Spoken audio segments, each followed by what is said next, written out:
अमरीकी सदारती इंतखाबात में टेक्सास की टेरियंट काउंटी से पाकिस्तानी नजाद डेमोक्रेट सलमान भोजानी कामयाब हो गए। सलमान भोजानी ने रियासत ओक्लाहोमा से कमला हैरिस की कामयाबी की उम्मीद जाहिर की है। नौ मुंतखब रुकन टेक्सास असेंबली सलमान भोजानी ने कामयाबी पर आवाम से तशक्कुर का इजहार किया। उन्होंने कहा कि खुशी की बात है कि हल्के के लोगों ने दोबारा मुंतखब किया। अमरीका में हर कोई तारिक वतन है। नौ मुंतखब रुकन टेक्सास असेंबली ने बताया कि उनके हल्के में सिर्फ 1% मुसलमान वोट है। वो पाकिस्तानियों समेत सबके मसाइल के हल के लिए काम करेंगे। अमरीकी सदारती इंतखाबात में टेक्सास की टेरियंट काउंटी से पाकिस्तानी नजाद डेमोक्रेट सलमान भोजानी कामयाब हो गए। सलमान भोजानी ने रियासत ओक्लाहोमा से कमला हैरिस की कामयाबी की उम्मीद जाहिर की है। नौ मुंतखब रुकन टेक्सास असेंबली सलमान भोजानी ने कामयाबी पर आवाम से तशक्कुर का इजहार किया।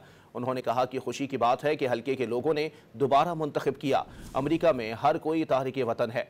नौ मुंतखब रुकन टेक्सास असेंबली ने बताया कि उनके हल्के में सिर्फ 1% मुसलमान वोट है। वो पाकिस्तानियों समेत सबके मसाइल के हल के लिए काम करेंगे। अमरीकी सदारती इंतखाबात में टेक्सास की टेरियंट काउंटी से पाकिस्तानी नजाद डेमोक्रेट सलमान भोजानी कामयाब हो गए। सलमान भोजानी ने रियासत ओक्लाहोमा से कमला हैरिस की कामयाबी की उम्मीद जाहिर की है। नौ मुंतखब रुकन टेक्सास असेंबली सलमान भोजानी ने कामयाबी पर आवाम से तशक्कुर का इजहार किया।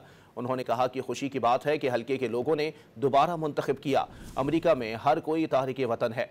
नौ मुंतखब रुकन टेक्सास असेंबली ने बताया कि उनके हल्के में सिर्फ 1% मुसलमान वोट है। वो पाकिस्तानियों समेत सबके मसाइल के हल के लिए काम करेंगे।